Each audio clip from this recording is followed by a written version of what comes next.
Hey guys, so today I got an email from a reader. I will call him Alex. And Alex said he's not very happy because for 10 years I've been working on launching my career in creative arts.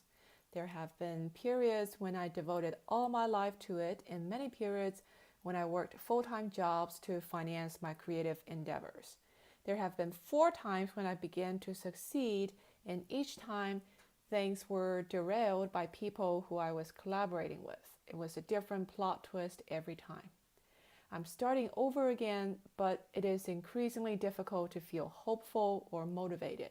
Yet the thought of giving up on my dream casts me into a deep depression.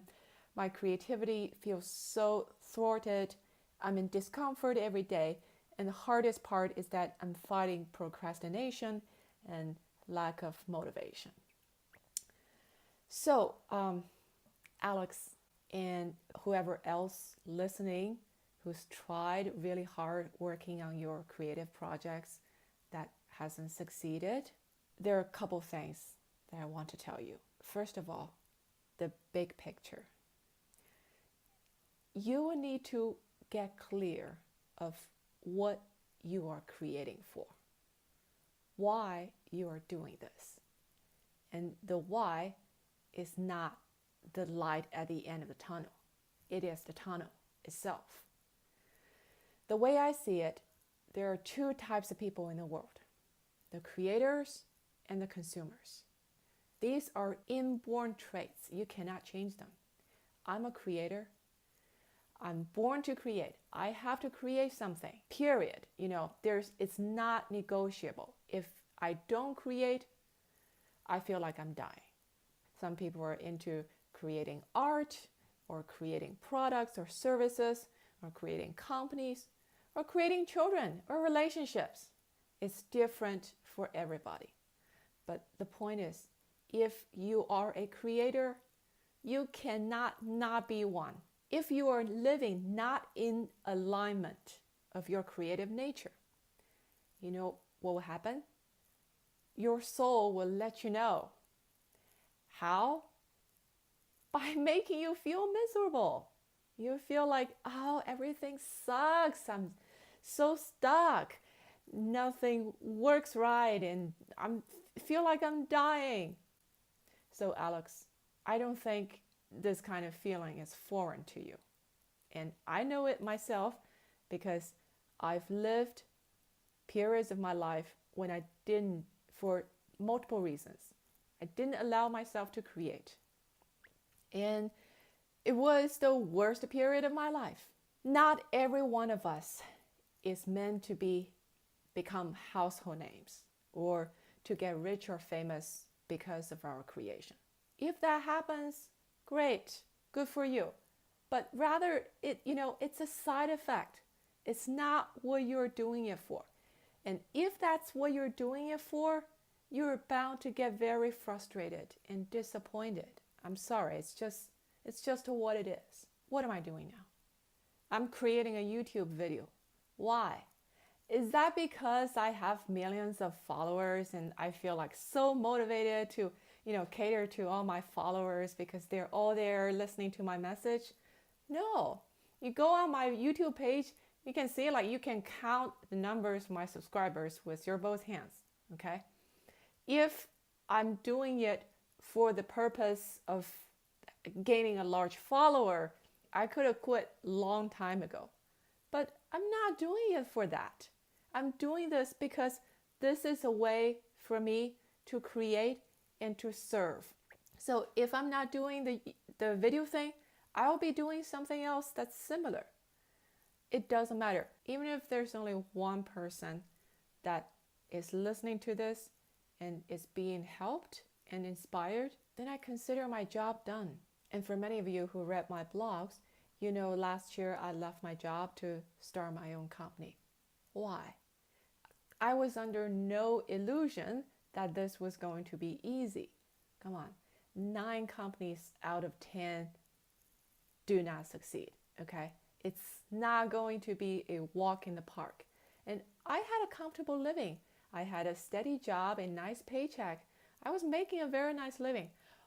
Why did I do this? Because I realized I had two options, okay? Either to face the uncertainty and the risk of failure and humiliation, or I continue to live the living death. I know, such appealing options. And that's essentially, the options faced by all creators. The individual circumstances may differ, but essentially these are your two options. So you either face the uncertainty and the scariness of everything associated with this, or you live in a constant unfulfillment, which is essentially a living death. I'm not saying death is a bad thing. Death is great if you do it properly, but just don't be alive and breathing while dead. That's just not a nice way to either live or die. When I left my job, I asked myself, okay, what would be the worst thing that can happen? And I concluded, the worst thing, I will lose everything I have, I lose all my money, and I move back to my parents' basement and being ridiculed by everybody every day. My family is very prestige conscious, so-called, and they will be ruthless in that scenario. And I realized, you know what? I will accept that. If that really happens, I would rather accept that outcome than living the living death. For you, it may be different which option you choose. For me, that wasn't even a choice. And I know you said you've tried for 10 years, and that is indeed a long time, and kudos to you. But I assume, I don't know how old you are, but I assume you're not going to die tomorrow, right? So what are you going to do for the rest of time that you're on this earth, but not creating? You gotta sit on the beach and gossip? Frankly, I don't think you have very appealing options here. And the bottom line is you gotta be very clear about the type of person you are and what you are doing it for. Now that's the first thing. The second thing is, I know you feel exhausted and drained of fighting against procrastination and everything. Now, I want to ask you, if you're already so tired, why are you fighting so hard? Fighting against a lack of motivation, fighting against whatever, it's exhausting.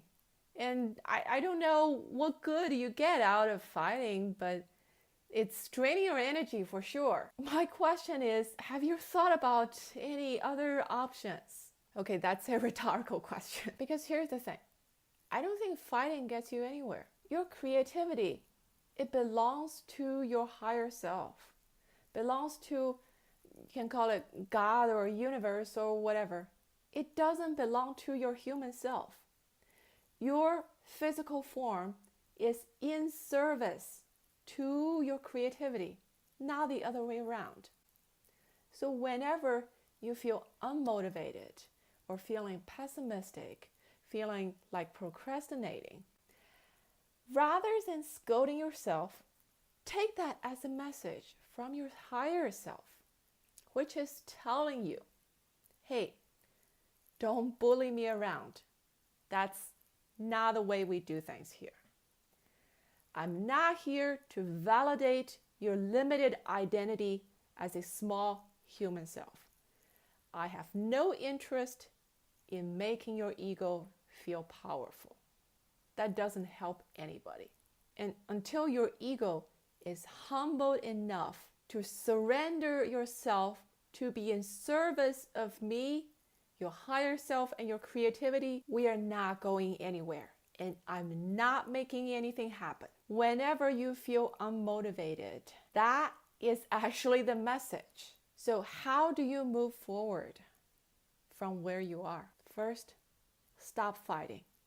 It hasn't helped you. It's not useful. You're not going anywhere, okay? Except draining your energy. Stop fighting. Put down your sword. Step 2, accept your defeat. If you fight a war against your higher self, you're going to lose. Period. Accept your defeat.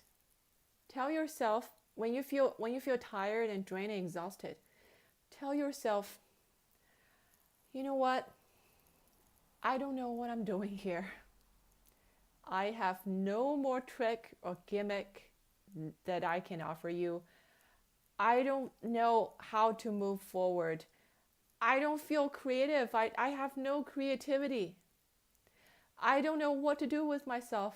I don't know what to do with my life. I'm totally exhausted and I don't have any resources anymore. And I don't want to fight anymore. Whenever you feel the urge, the instinct to fight against yourself, fight against demotivation or anything else, repeat that script, repeat that dialogue to yourself. And step 3, start with love. Instead of constantly posing against yourself and being your own worst enemy, change your script a little bit. Instead of telling yourself, okay, you've got to have motivation. You've got to work hard and hustle, otherwise you're a loser. How about tell yourself, hey, I understand that you are not motivated. If I were you, I wouldn't feel motivated either, because who am I kidding? I haven't succeeded at anything with all this hard work. I haven't gone anywhere. Why should I be motivated? Who in their right mind will feel motivated? I understand that. I really do. And I know you're tired. I know you're sad. I know you don't feel safe and you don't know where we are going. Still, I love you nonetheless. I love you despite all that, and I'm always here for you, no matter what happens. Start with having compassion for any part of you that you are fighting against. That part of you exists for a very good reason. If you do these steps to a sufficient degree, get clear on what you are really creating for. Put down your sword, stop fighting, accept your defeat, the defeat of your ego, and start with love of your true self, of all aspects of you. If you do that to a sufficient degree, you will start establish a more collaborative relationship with your higher self. And then you will know what to do. From there, things will start feeling easier. And things will not get easy if you keep fighting. All right, that's all for today. I hope you feel better. See you next time.